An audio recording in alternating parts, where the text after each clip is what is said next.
al evento que se está haciendo. Por ejemplo, el Día del Papá. Yo no predico del Día del Papá. Algunos me dicen, pastor, usted es fome, porque no predica el Día del Papá.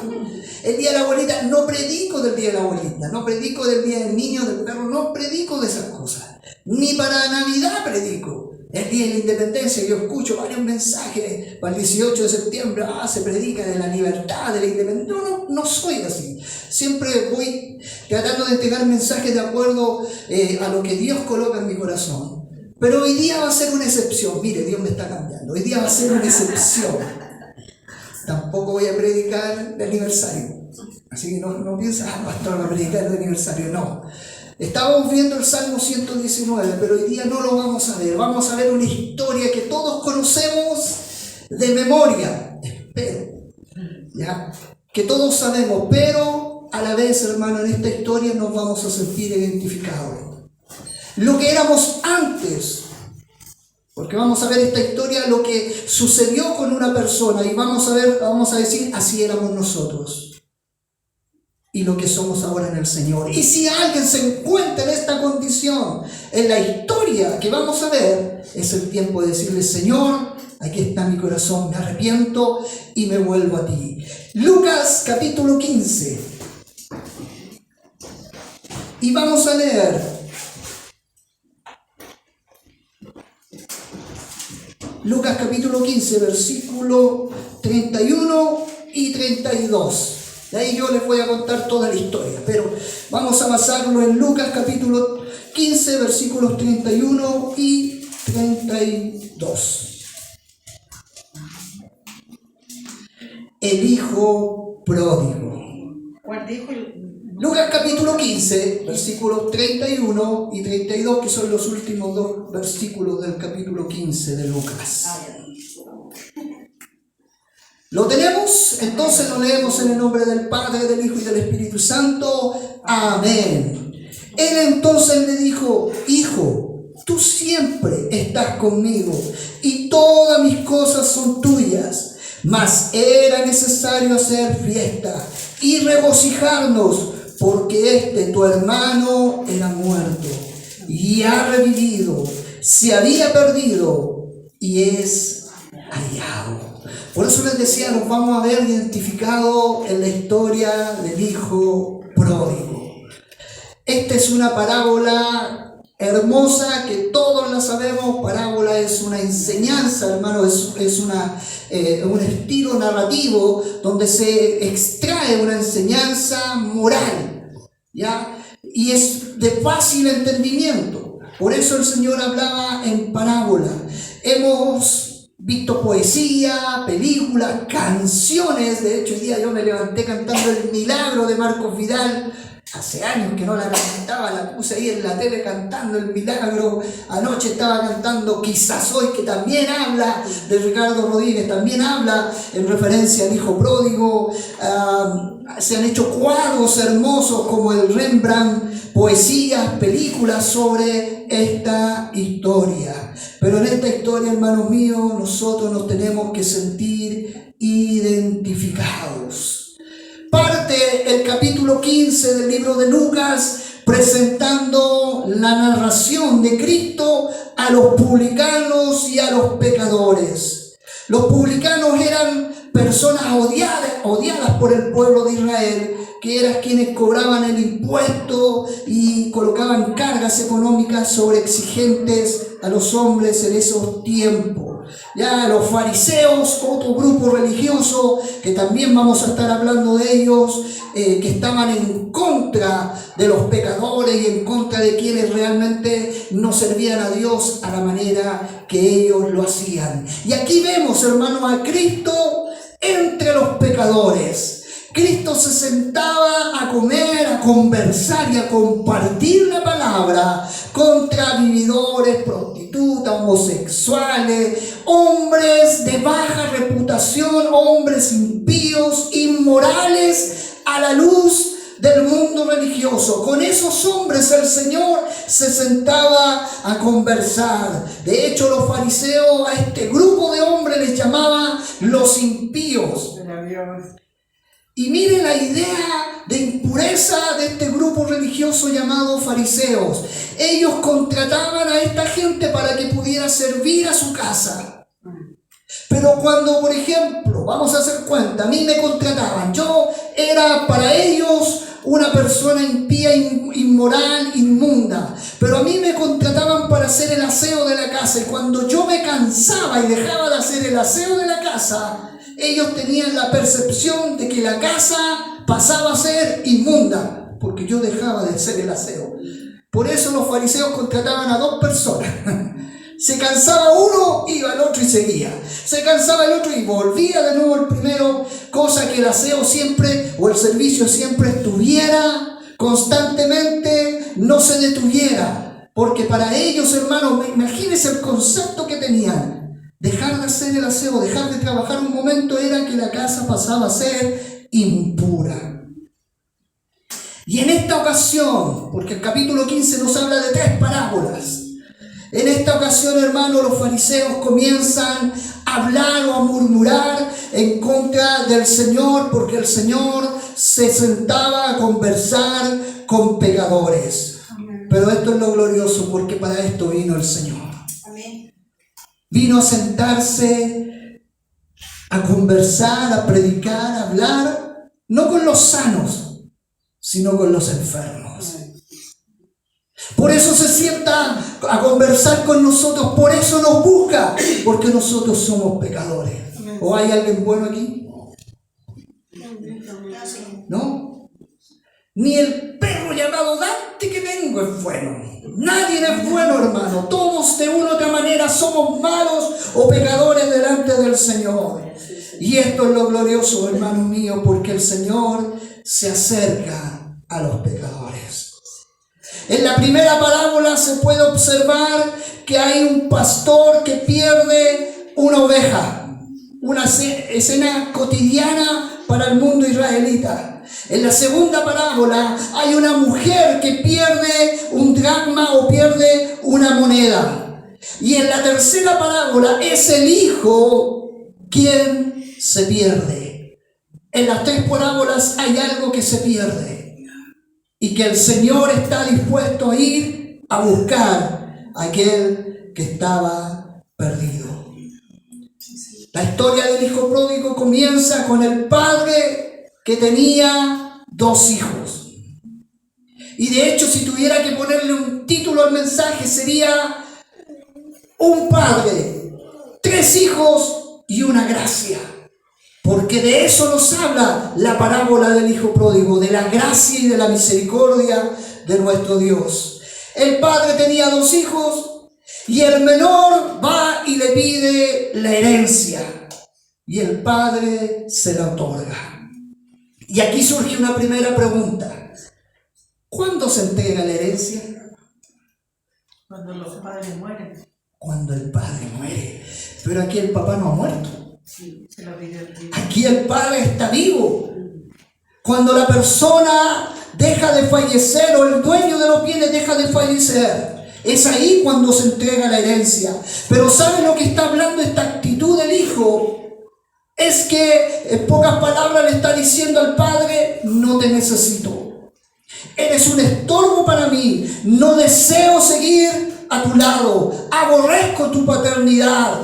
Dame lo que me corresponde a mí. Y cuántas veces a veces nos presentamos delante del Señor tomando esa actitud: Señor, dame lo que me corresponde.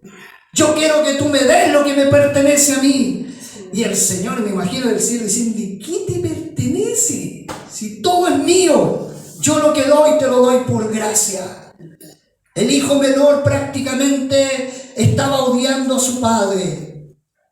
Porque para el hijo toda la idea de bondad, de misericordia, de paciencia que rodeaba del padre, para él eran basura.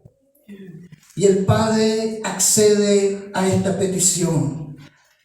Y entienda que para el mundo oriental, hermanos, donde está Israel, el honor lo es todo. No es como en este lado. Aquí a nosotros no nos interesa el honor. Allá sí. Allá son hombres de palabra. Lo que usted decía se cumplía. Igual que aquí. Aquí lo que usted dice se cumple. ¿Cierto? Los que dicen que se van a levantar a las 7 de la mañana paga, se levantan a la 8. Los que dicen mañana te pago, ya sabemos cuál es el fin. Por eso ya no presto plata, porque cuando dicen mañana te... No, porque sabemos que el honor, la palabra, para este lado, hermano, no tiene sentido. Aquí si no hay un papel firmado, no, allá no. En ese momento y en ese tiempo y hasta el día de hoy, el honor lo es todo. Que un hijo, hermanos, tomara la actitud de pedirle la herencia a su padre estando en vida, era un acto de vergüenza para su familia. Y era un acto de irrespeto para su familia o para su padre. Imagínese la actitud del papá yendo años de esfuerzo, años de trabajo y colocar un cartel diciendo se vende esta propiedad. Y que los familiares o los amigos se acercaran, oye, ¿por qué estás vendiendo la tierra? Si esta tierra te costó tanto, años de trabajo, años de lucha. Y que el padre le dijera, no, es que mi hijo me pidió la herencia y yo se la voy a dar. Era un acto de vergüenza. Porque los hijos, hermanos míos, sobre todo en el Oriente, se someten a los padres. Hasta el día de hoy los hijos respetan a los padres, igual que aquí. Anda a decirle viejo al papá allá. Vayan a decirle viejo allá al papá. Igual que aquí. Vaya a decirle, oye, ¿cómo estáis? El hijo al papá, vaya a decirle, oye, ¿cómo estáis? En ese momento y en ese tiempo y hasta el día de hoy, hermanos, hay respeto. Y no estoy tirando ningún palo, por si acá. No estoy diciendo nada, ni me miren los niños así como, el pastor ya. No. Pero en ese tiempo, Mati, me miren. El padre vende, hermanos míos, la tercera parte de sus bienes y se las da al hijo menor. Las otras 2 terceras partes, según la ley judía, le pertenecían al hijo mayor. Y aquí salta otra pregunta: ¿por qué el padre deja ir al hijo menor? ¿Por qué no lo detiene? Romanos capítulo 1, versículo 24, versículo 26, versículo 28, para que después lo lean, nos dice que el juicio de Dios para los hombres es que ellos sigan su propio camino, sus propios deseos, entregándolos a la inmundicia, a la concupiscencia de sus corazones, a pasiones vergonzosas y a una mente reprobada. No hay mayor, hermanos míos, condenación que ser llevados por nuestra propia corrupción. Recuerden que esta es una historia ficticia, es una historia narrativa donde Dios está dando a entender cómo era la actitud de este hijo menor que representaba a muchos hombres en Israel que querían hacer su propia voluntad. Por eso Dios no los detiene. Los versículos que leí de Romanos dice que Dios los entrega. Cuando hay desobediencia, cuando el mundo o el hombre quiere hacer su propia voluntad, Dios los entrega. Ya, vayan a hacer lo que ustedes quieran. Vayan a actuar como ustedes quieran. Y alguien va a decir, ¿por qué Dios, si Dios tiene tanto poder, por qué Dios no lo detiene? Porque a Dios se le sirve por amor, no a la fuerza. Amén. No obligado. Amén. ¿Y sabe por qué más lo hace Dios? Porque en la oscuridad muchas veces de nuestras almas, el Evangelio cuando llega a nuestra vida resplandece de una manera tremenda que nos hace ver nuestra condición y nos hace ver cómo es nuestro Dios para con nosotros. En el versículo 13 del libro de Lucas dice que el hijo menor, no muchos días después, juntando todo el hijo menor, se fue lejos a una provincia apartada y allí desperdició sus bienes viviendo perdidamente. El hijo menor no estaba amando al padre ni a su hermano mayor, solo se estaba amando a sí mismo. Y esto lo lleva a abandonar la casa, esa casa donde se crió, esa casa donde tuvo momentos gloriosos, años, hermano, los olores, las imágenes, los recuerdos. Todo eso lo decide abandonar por ir a hacer su propia voluntad. Y surge otra pregunta: ¿por qué el hijo menor, si quiere hacer su propia vida, por qué no vive vive cerca de su Padre? ¿Por qué se manda a cambiar lejos? Y ahí me acordé. Las universidades de nuestro país hacen algo que le llaman los carretes universitarios. ¿Y dónde lo hacen? ¿Se ha preguntado dónde lo hacen? Lejos de Santiago. Se van a la costa, se van al sur. ¿Y por qué se van para allá?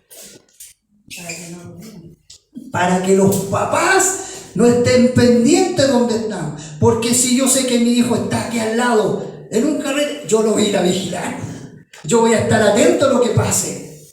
Por eso, hermanos, estas universidades, todos los carretes fuera de Santiago, lo más lejos posible, donde estén lejos de los ojos del padre o de la madre, lejos de toda autoridad. El desenfreno ahí se hace presente y los dueños de su vida son ellos mismos. La misma actitud toma el hijo menor, se quiere mandar a cambiar lejos del papá porque quiere hacer su propia vida. ¿Cuántos de nosotros tomamos así en algún momento? Antes de conocer al Señor. Quisimos hacer lo que quisimos. Jamás quisimos tomarle conciencia o atención a nuestro Padre. Las obras de este joven eran malas. Por eso no quería estar cerca de su Padre, para que su condición no fuera descubierta. Dice que se manda a cambiar y desperdició toda una fortuna. Un legado de años de trabajo de su padre lo desperdició. Millones y millones de pesos lo desperdició. ¿Cuántos hoy en día actúan de esa misma forma? Me recordé de una cantante bien famosa, Whitney Houston. Años de fama, años de riqueza, y terminó indignamente, perdiéndolo todo, por seguir sus propias ideas, sus propias pasiones. Y alguien me va a decir, ay, que yo no soy Whitney Houston. Pero no se trata de ser esa persona, se trata de seguir los mismos ejemplos. Sabemos que el hijo menor gastó su herencia en prostitutas, como lo dijo el hermano mayor en el verso 14, todo lo malgastó, cada centímetro, cada plata, cada dinero que tuvo, lo derrochó, no hay nada, no le queda nada. Y para colmo, cuando se queda sin ni uno, viene un gran hambre a la ciudad y comenzó a faltarle. A tal punto, hermanos míos, que ya no tenía ni para comer, menos para vestirse, menos para vivir. Proverbios capítulo 13, versículo 25 dice, el justo come hasta saciar su alma, mas el vientre de los impíos tendrá necesidad. Dios siempre a sus hijos les da lo que necesitan. Siempre les da lo que necesitan. Y hay gente que lo tiene todo, pero no tiene nada por dentro. Para poder sobrevivir, el hijo menor se anima a uno de los ciudadanos de la ciudad donde estaba. En el original dice que se apegó como un molusco, se pega a una piedra, se apegó tanto que lo único que deseaba era que le pudiera ayudar a salir del momento que estaba viviendo. Se encuentra ahora este hijo menor en una hacienda, pero no en su hogar. Ni siquiera es un hijo, ni siquiera es un criado en el lugar donde está.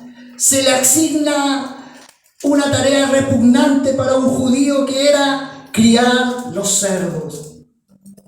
En aquel tiempo existía un proverbio dicho por los rabinos: maldita es la persona que apacenta o apacienta cerdos. Esta era una labor que no existía en Israel. Y si existía, no lo hacía ningún israelita.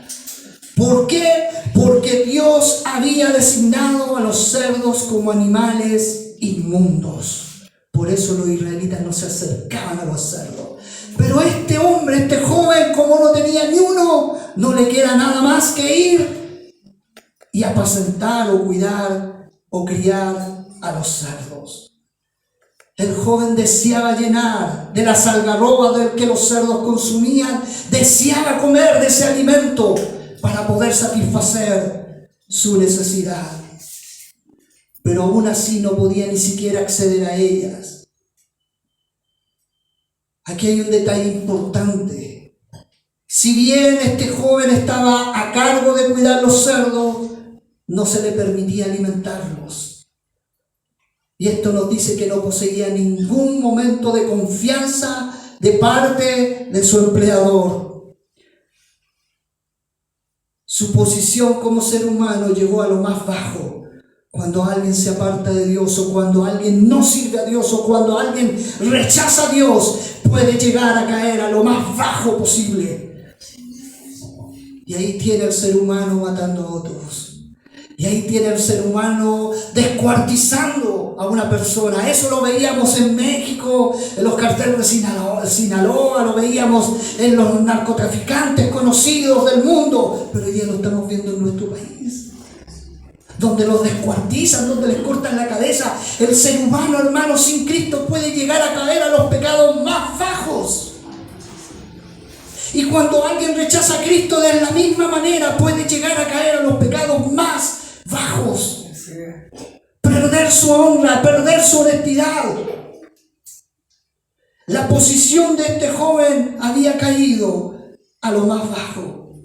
Había otro dicho en la cultura judía: cuando los israelitas necesiten las algarrobas, necesiten comer de la comida de los cerdos, es porque quieren volver a Dios. Porque imagínese, para un judío llegar a comer algarroba es porque ya había caído a lo más hondo posible. Y en este punto de la historia es cuando este joven recuerda la casa de su padre, recuerda los aromas, recuerda las imágenes, y su conciencia es removida. La locura quizás lo abandona por un momento y él dice: me voy a levantar, voy a ir a la casa de mi padre, voy a decirle: Padre, he pecado contra el cielo, contra ti, perdóname, porque te he fallado. Bendito mi Señor. Y el hijo va, se levanta, toma conciencia de lo que había hecho y parte hacia el encuentro con su padre.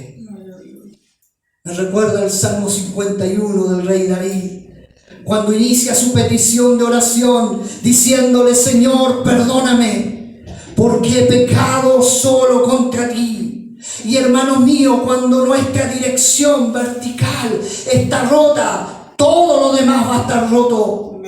Cuando pecamos contra Dios, pecamos contra nuestra familia. Cuando le fallamos a Dios, le fallamos a los nuestros. Alguien va a decir: pero ¿por qué le fallo a los míos? Es porque su relación con Dios está fallando. De la misma manera este joven toma conciencia y comienza esta marcha nuevamente hacia la casa de su padre. Siempre asociamos la historia del hijo pródigo con la inmoralidad. Sin embargo, la actitud del joven nos enseña que también hay moralidad en su vida, porque decide dejar todo y decide volver y arrepentirse y pedirle perdón a su padre. El hijo se levanta y el versículo 20 nos dice que cuando aún estaba lejos, lo vio su padre, y su padre fue movido a misericordia y corrió y se echó en su cuello y le besó. Aquí se pone gloriosa la historia. Y eso que no hemos visto el final. El hijo se acerca al padre y el hijo va y le dice: Padre, he pecado contra ti. He pecado contra el cielo y contra ti. El padre, al verlo de lejos, lo identifica y sus entrañas son removidas a tal punto que llega a correr. Todos conocemos la historia de Usain Bolt, el mejor corredor de todos los tiempos. Pero aquí yo les presento al mejor corredor de todos los tiempos, al Dios misericordioso. Porque aquí está hablando del Padre, simboliza a Dios. Dios, al ver a su Hijo que se acerca a Él, ¡guau!, corre a buscarlo, corre a abrazarlo. Dice el original, dice que Él va y lo besa efusivamente al ver que su Hijo se está acercando. Al ver que su Hijo se vuelve a Él, Dios sale a buscarlo, Dios sale a su encuentro y comienza a tener misericordia. Y así ha hecho Dios con cada uno de nosotros. Así ha hecho Dios con cada uno de nosotros, y así Dios quiere seguir haciéndolo con cada uno de nosotros. Gracias, Señor. La escena nos muestra un padre envejecido corriendo. Eso no lo hacen los ancianos, los jóvenes sí, pero aquí nos muestra la historia de un anciano corriendo desesperadamente a buscar a su hijo. Hebreos 12:2 dice: puesto los ojos en Jesús, el autor y consumador de la fe, el cual por el gozo puesto delante de él sufrió la cruz, menospreciando lo propio, la vergüenza, y se sentó a la diestra del trono de Dios. Esa es la actitud de Dios, hermano, que decide sentir o pasar la vergüenza por amor a nosotros. Prefiere ir a la cruz y pasar todo tipo de atrocidades por amor a nosotros. Dios no se avergüenza de abrazar al pecador. Al llegar donde está su hijo, se echa sobre su cuello y lo besa. Y lo besa, y lo besa, y lo besa, en señal de alegría, de gozo. El hijo le dice el discurso que se había aprendido: Padre, he pecado contra el cielo, contra ti, ya no soy digno de ser llamado tu hijo. Pero el padre le corta la conversación y va y llama a sus siervos. El hijo no pudo terminar su discurso. Es interrumpido por el padre. Porque el hijo sabe lo que quería era volver a ser un jornalero para pagar la deuda. Pero el jornalero, hermano, sabe, tenía un denario, y ese denario diario servía solamente para la comida. Ni aunque trabajara 100 años iba a poder pagar, porque solamente el dinero que iba a recibir era para comer. ¿Y en qué momento le iba a pagar al padre? No tenía. Y el padre olvida todo eso. Y comienza el padre a mandar a sus siervos a sacar el mejor vestido. No cualquiera, el mejor vestido, el vestido de honor. Era una túnica larga. Le restituye el anillo. Y el anillo, hermano, simboliza autoridad. Ya no era un esclavo, ya no era un donante, ahora era mi hijo. Y nuevamente tiene esa autoridad en la hacienda, le está diciendo.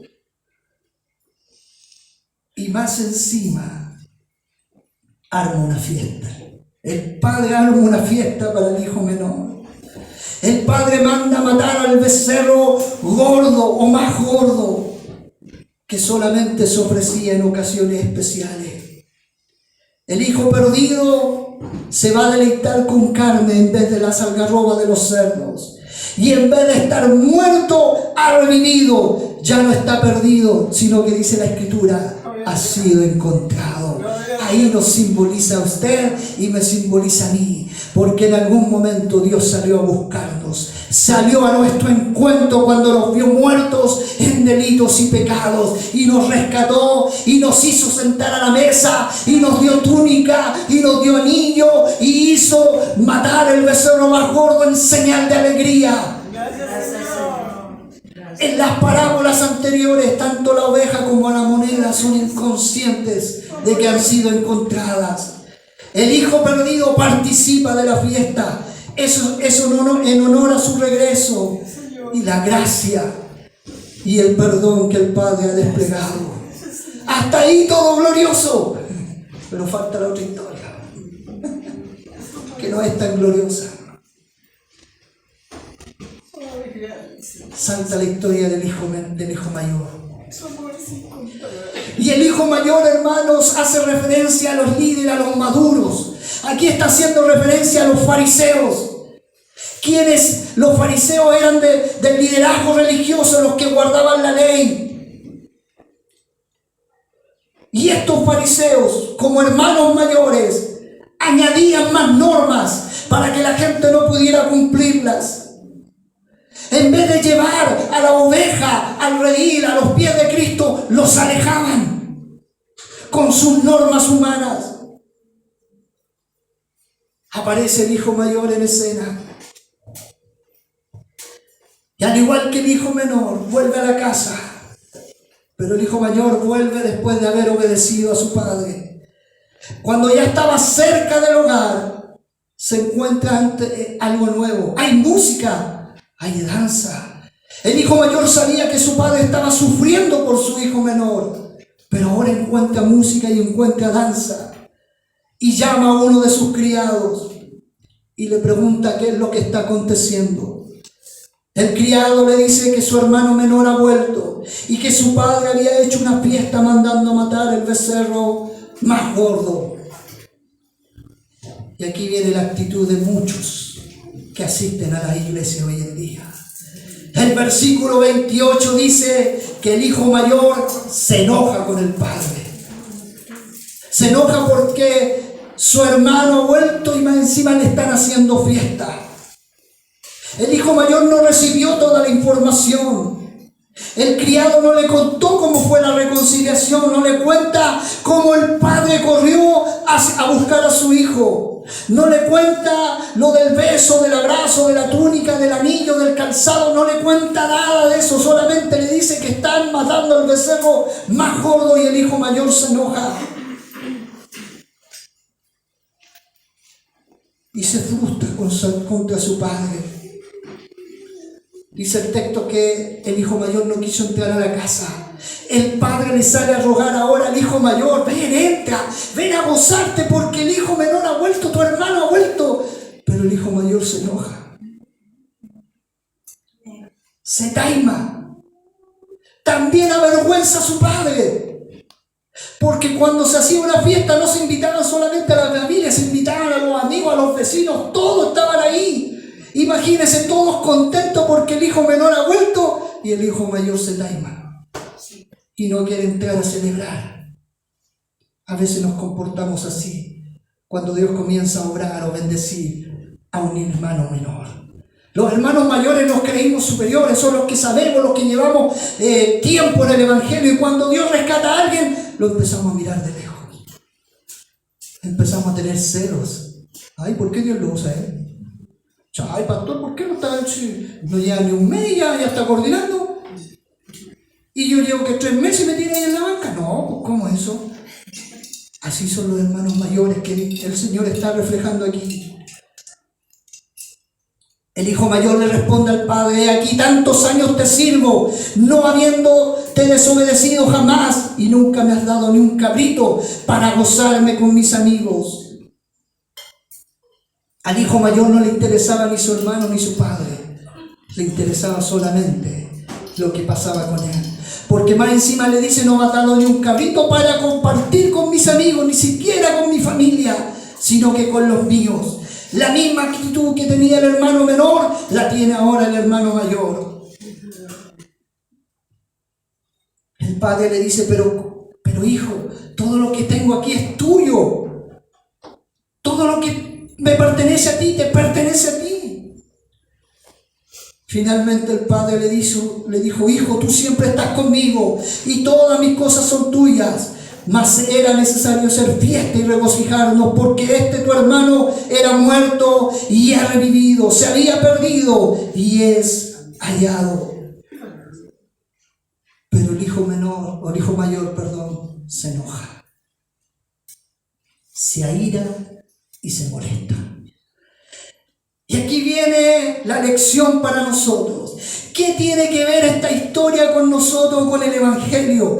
¿Qué relación existe entre estos dos hijos, el Padre y Jesucristo? ¿Qué tiene que ver esta historia con nosotros? Resulta que una de las misiones, y escúcheme bien esto, una de las misiones del hermano mayor era mantener unida a la familia, reconciliarla si era preciso.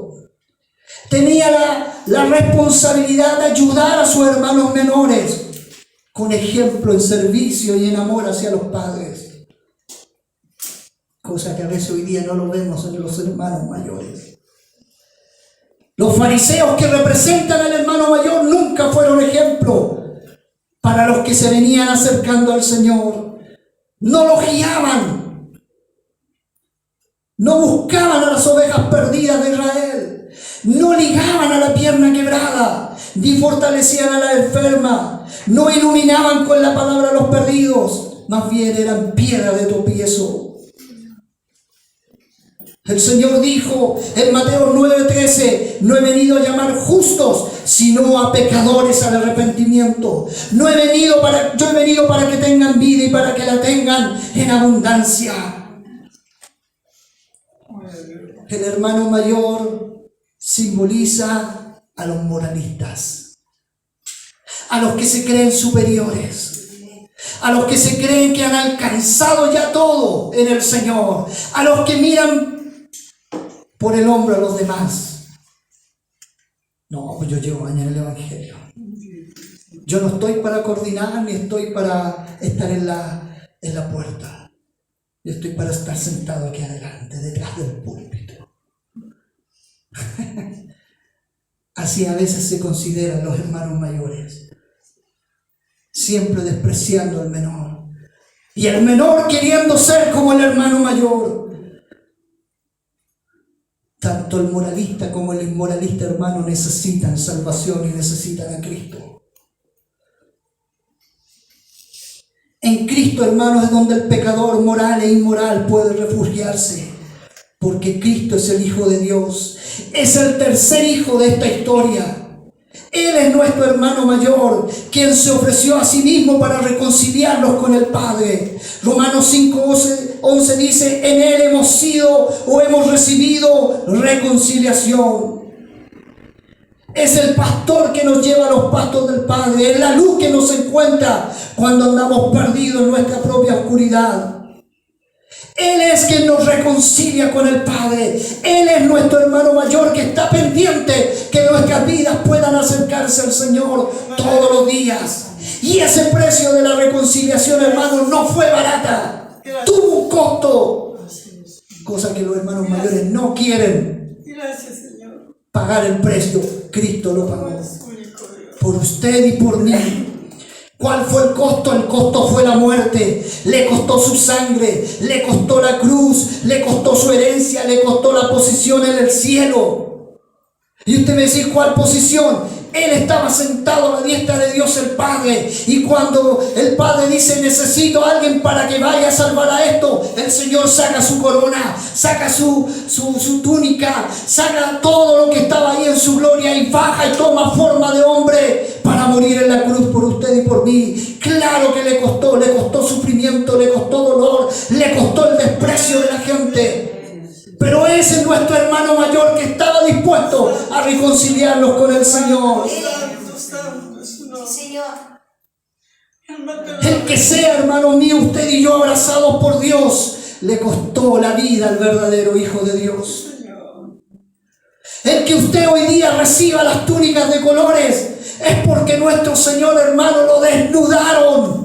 No con ese paño que le colocan en las películas, no. Cristo fue desnudado, le quitaron toda la ropa para que usted se pudiera vestir con túnicas de colores. El Señor fue desnudado y echaron suerte sobre sus ropas. El que usted y yo hayamos recibido el anillo como lo recibió el hijo pródigo, es que sus manos fueron clavadas en la cruz para que usted y yo recibiéramos ese anillo.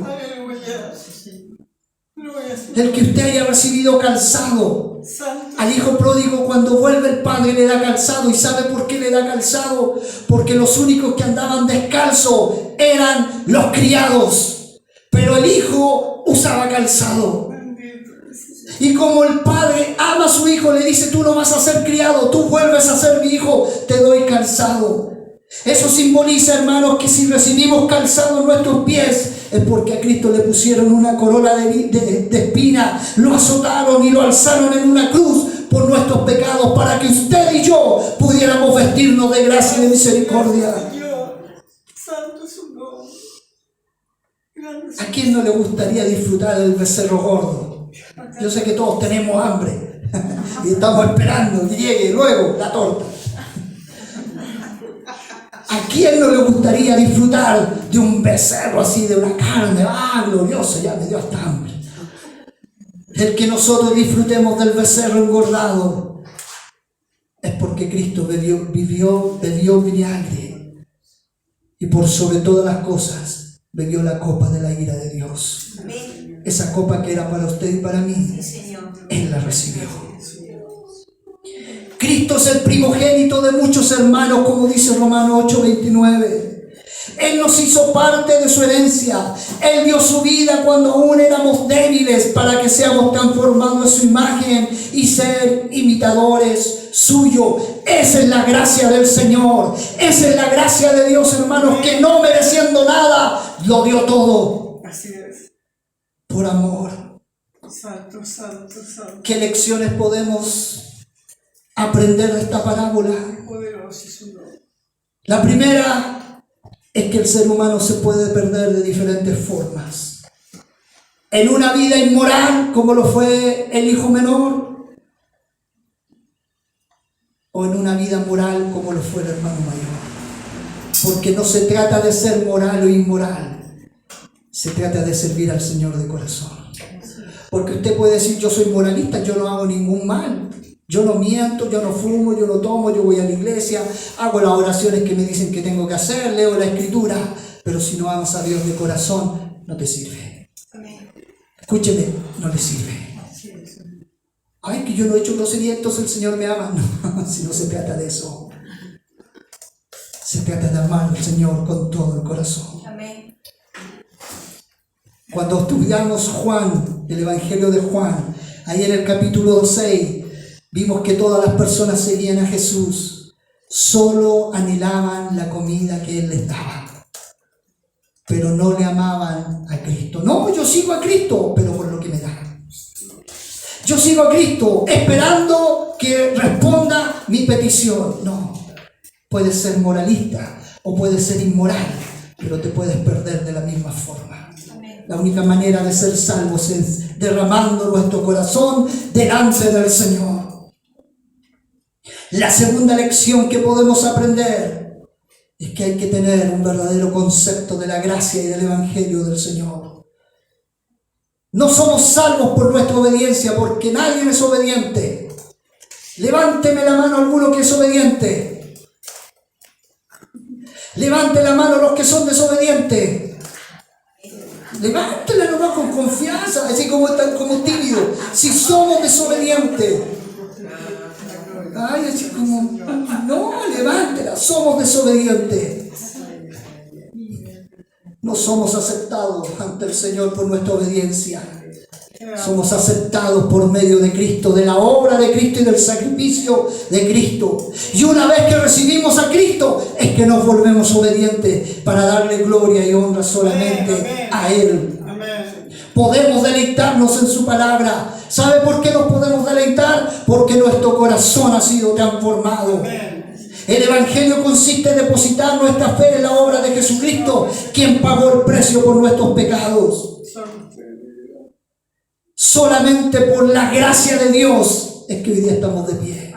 Solamente por la gracia de Dios es que hoy día somos lo que somos. Solamente por la gracia de Dios es que nuestra vida ha sido transformada y ha sido cambiada. En algún momento estuvimos en tinieblas y Dios nos fue a buscar y nos atrajo y nos sacó de las tinieblas y nos puso en su luz resplandeciente. Un día estábamos muertos en delitos y pecados y el Señor corrió a buscarnos y nos tomó y nos dio vida, sopló vida en nosotros. Solamente por la gracia del Señor. La tercera lección que podemos sacar de esta enseñanza es que debemos aprender a examinar nuestra vida. Amado, escuche bien. Si usted se enoja cuando no le va bien en la vida, que me ha ido mal, yo le pego al volante, que me ha ido mal un día.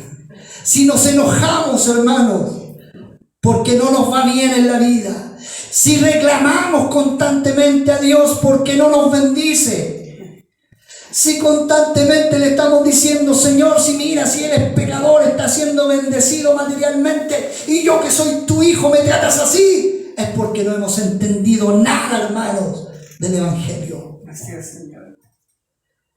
Somos igual que Jonás. Bendito mi Señor. Ustedes conocen la historia de Jonás, ¿cierto? Alabanza su nombre, mi Dios. El Señor le dice, Jonás, anda a predicarle a Nínive. Nínive era un pueblo pagano, no era israelita, era pagano. Y Jonás le predicaba solamente a los israelitas. Y por eso Jonás se enoja y se va y se manda a cambiar y Dios lo envía al pez y todo, porque Dios quería traer arrepentimiento al pueblo de Nínive. Sí. Bendito eres, Señor. Y Jonás no quería hacer su propia voluntad. Por eso, hermano, Dios lo envía al pez. Y a veces somos así. Señor, yo quiero que me bendiga a mí, que me dé solamente a mí. Pero el Señor no actúa de esa manera. Podemos estar en el mismo infierno igual como quienes son paganos y sirven a otros dioses. A Dios, hermano, se le sirve de corazón, de arrepentimiento, de búsqueda, de humillación delante de Él. Debemos aprender a arrepentirnos aún de nuestras buenas obras. Y ustedes dicen, pastor, ¿pero cómo? Ay, que yo le doy comida a los pobres. Ay, que yo le doy alimento a los que están botados en la calle. Señor, mira qué bueno soy. No. Esas son obras de autojusticia. Es que queremos presentarnos delante del Señor para que vea lo bueno que somos. Al Señor no le agradamos con eso.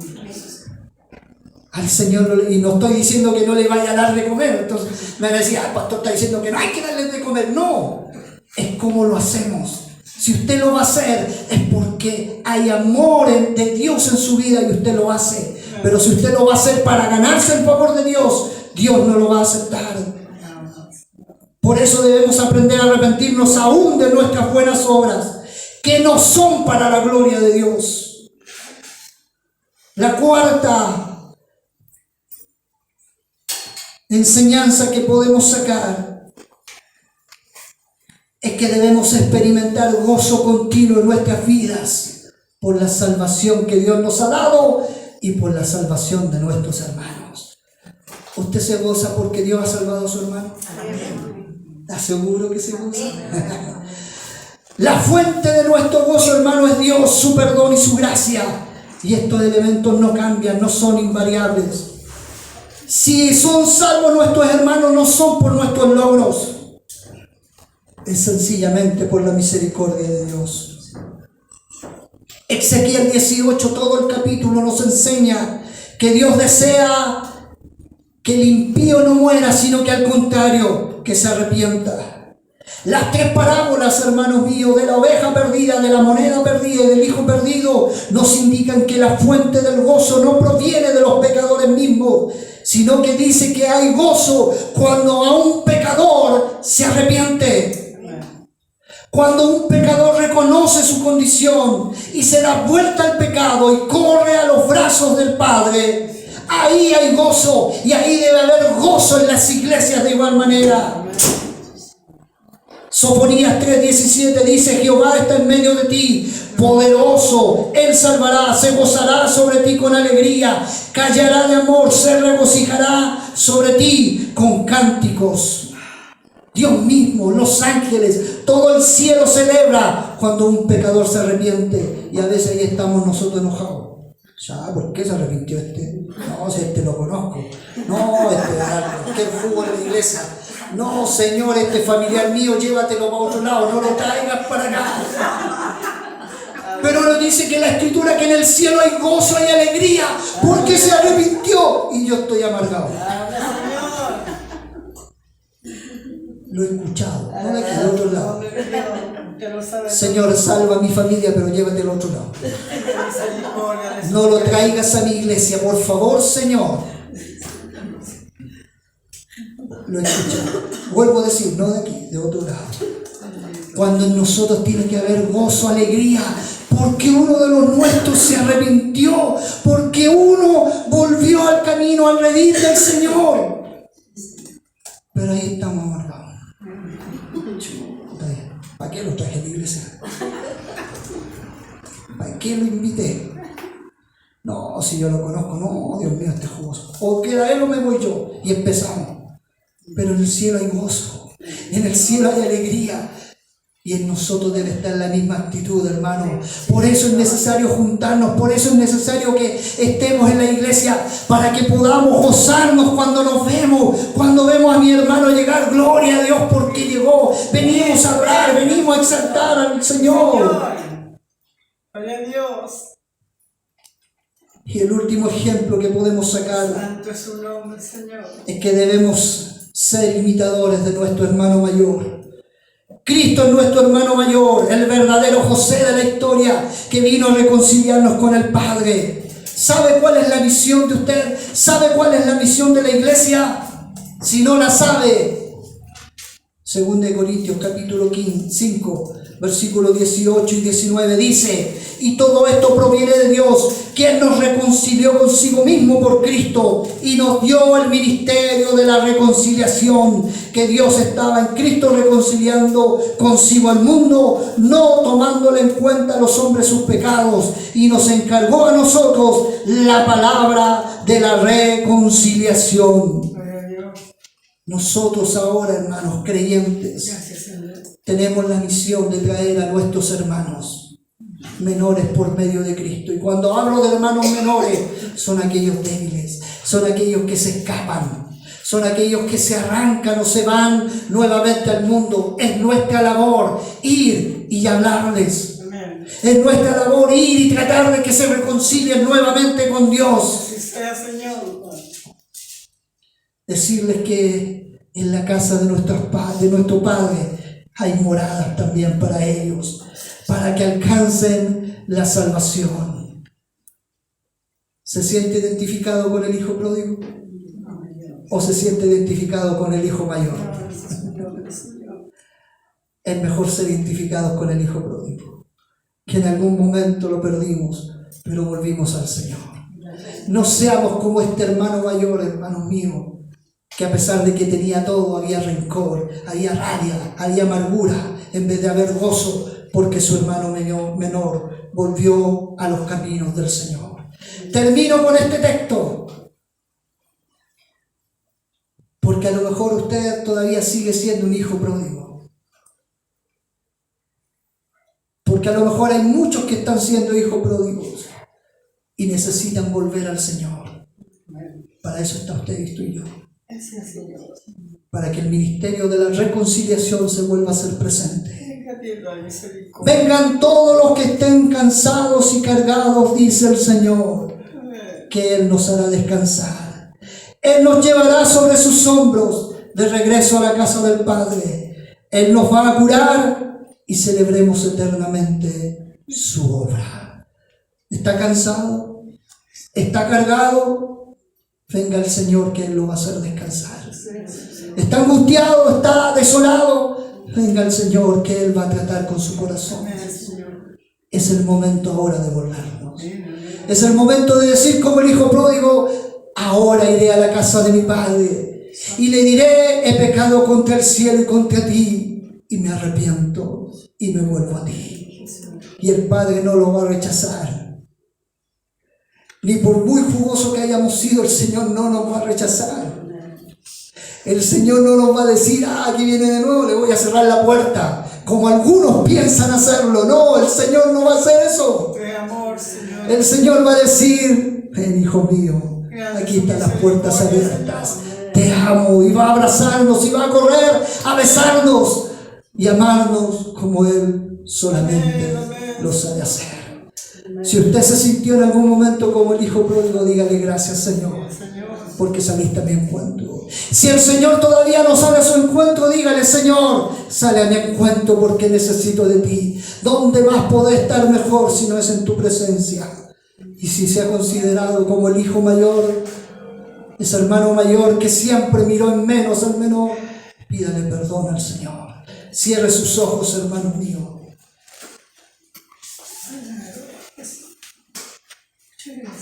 11 años estamos celebrando. Y ti han sido 11 años de misericordia. A lo mejor usted me dirá, pastor, yo llevo 3 años, 2 años, 1 año, llevo un mes. El tiempo que lleve en el Evangelio es el tiempo de misericordia de nuestro Dios.